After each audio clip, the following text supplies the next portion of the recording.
La prière n'est pas toujours des paroles. La prière, c'est toute façon de pouvoir contacter Dieu par le respect de ses principes. Ce n'est pas toujours toi qui es en train de dire « Oh Seigneur Jésus, vraiment je te prie. Oh Seigneur Jésus, vraiment je te prie. » C'est pour cette raison que les fils de ce monde sont plus intelligents que nous. Et tu te demandes comment, lui il n'est même pas chrétien, pasteur, mais il est vraiment béni. Il est déjà écrit que si vous s'aimez, vous moissonnerez. Je sais que je vais moissonner, qu'est-ce que je dois faire? Hein? Directement. Et écoutez-moi bien, le sol ne sait pas si celui qui sème est impudique, meurtrier, farceur, si l'argent avec lequel il a acheté ça, il a volé. Mais si la sémence vient, le principe est clair. S'il frappe le sol, ouvrez pour lui donner le fruit qu'il a mis dedans. Et vous savez ce que les chrétiens font? Les chrétiens ne veulent pas connaître les principes.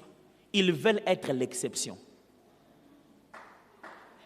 C'est de l'immaturité spirituelle que de croire que Dieu doit te traiter par les exceptions au lieu de te traiter par la règle. C'est un petit enfant qui aime attirer l'attention de papa. Quand tout le monde est là, il vient s'asseoir à ses côtés pour que tout le monde voie. Papa, si je suis celui que tu aimes, traite-moi exceptionnellement. C'est quand tu as grandi que tu sais que papa est en train de causer avec les gens. Il m'aime, mais maintenant il cause avec les gens. Ce n'est pas le temps d'aller jouer à ses pieds. Ça, c'est quelqu'un qui a grandi. J'ai besoin de quelque chose à manger. C'est à la cuisine qu'on cherche ces choses-là. Nous, les chrétiens, nous voulons que Dieu nous traite exceptionnellement. Nous pensons que pour que Dieu montre qu'il est Dieu, il doit nous traiter exceptionnellement. C'est la première tentation du diable. Dans Luc chapitre 4, Satan vient tenter Jésus. Il commence par la tentation basique de tout enfant de Dieu. N'oubliez pas, quand Satan tentait Jésus, c'était parce qu'il était le fils de Dieu. Il veut tester s'il est fils de Dieu. Il dit, si tu es réellement le Fils de Dieu, transforme cette pierre en pain. C'est la tentation basique. C'est-à-dire, si tu es vraiment de Dieu, brise la règle pour qu'on sache qu'on ne te fera rien. Si c'est vraiment Dieu qui marche avec toi, qu'il fasse ça d'une manière exceptionnelle, qu'il ne fasse pas ça dans les normes, pour qu'on sente que c'est Dieu. Mes amis, qui a créé les normes? Le mot surnaturel nous a peut-être fait perdre la tête. Surnaturel, ce n'est pas le monde de Dieu. Le monde naturel, c'est le monde de qui? Qui a créé ça? Vous pensez que Dieu est Dieu quand ça commence à devenir surnaturel? Surnaturel, c'est notre nom à nous. Dieu, tout est naturel pour lui. Il fait ça naturellement. Il ne monte pas des dimensions pour créer la terre. Il ne monte pas des dimensions pour te donner la vision. Tout ça là pour lui, c'est naturel. Nous, on commence à croire que le naturel, c'est humain et le surnaturel, c'est divin. Non, non, non, ce n'est pas l'homme qui a créé la loi de la semaille. Ce n'est pas l'homme qui a créé le travail. Dieu a travaillé pendant 6 jours et il s'est reposé le 7e jour. Le travail est déjà surnaturel. Alors le diable nous tente en nous disant ceci: si tu es vraiment un enfant de Dieu, si c'est vraiment Dieu qui est avec toi, oh, ne respecte même pas le principe, qu'on sente directement.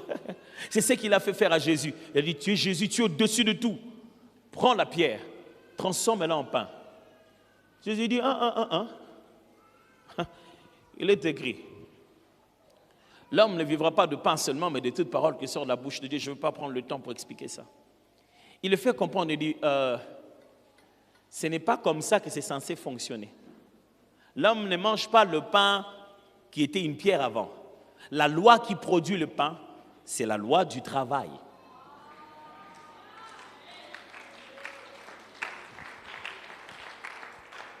Je ne peux pas me mettre à briser la loi du travail pour montrer que Dieu est Dieu. Vous savez, la tentation du diable, c'est toujours ça. Que Dieu le fasse d'une manière exceptionnelle et qu'il le fasse vite. Alors on saura que vous êtes des enfants de Dieu. Que ça vienne une pierre, qui devienne un pain et que ça se passe maintenant. Là, c'est Dieu. Mes frères, la gloire de Dieu est dans le processus. Souvenez-vous du jour où il a transformé l'eau en vin. La beauté de ce premier miracle, c'est le fait qu'il va à la cuisine.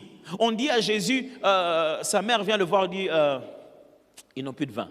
Jésus le regarde et dit, femme, qu'y a-t-il entre toi et moi? Mon heure n'est pas encore venue. Il se tourne vers eux et dit, faites tout ce qu'il vous dira. Jésus va dans la cuisine, il dit, ok, allez plutôt dans la douche, prenez-moi les seaux qu'il y a dans la douche.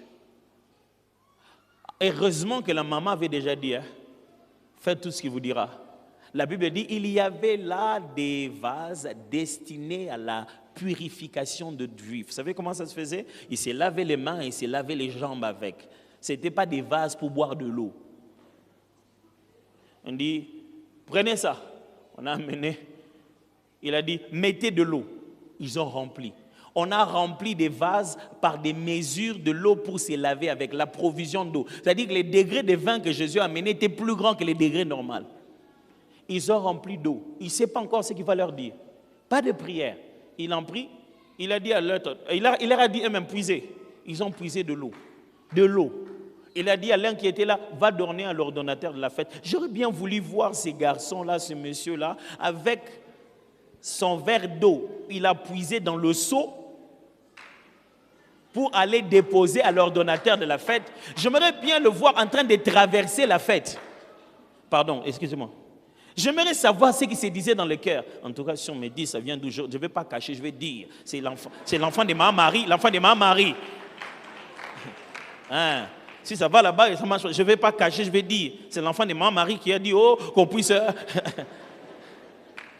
Pendant qu'il marche, il n'y a pas toujours de vin dans ce verre. Il va jusqu'à l'ordonnateur et lui donne l'eau.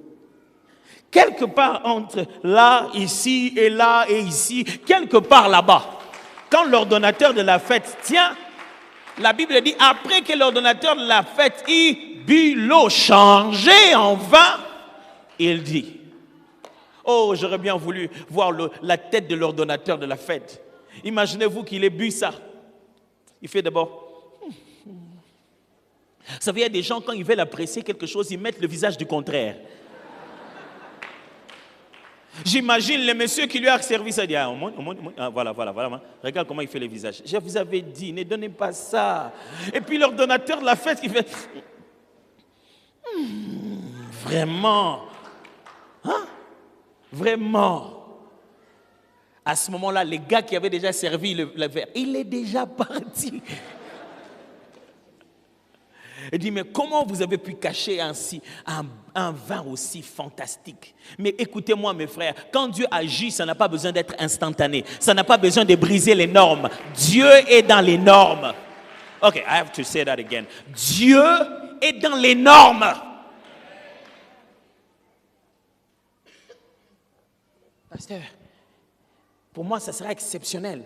On vient seulement me demander la main aujourd'hui. Après une semaine, on se marie. Ça, vous allez divorcer. Oui, tu veux épouser quelqu'un une semaine avant. La norme, c'est que vous prenez le temps de vous connaître, même si c'est lui. Même si c'est celui que Dieu a envoyé. Tu ne vas pas vivre avec un ange, tu vas vivre avec un être humain. Prenez le temps. Même s'il dit, je vais te marier demain, moi j'ai tout ce qu'il faut.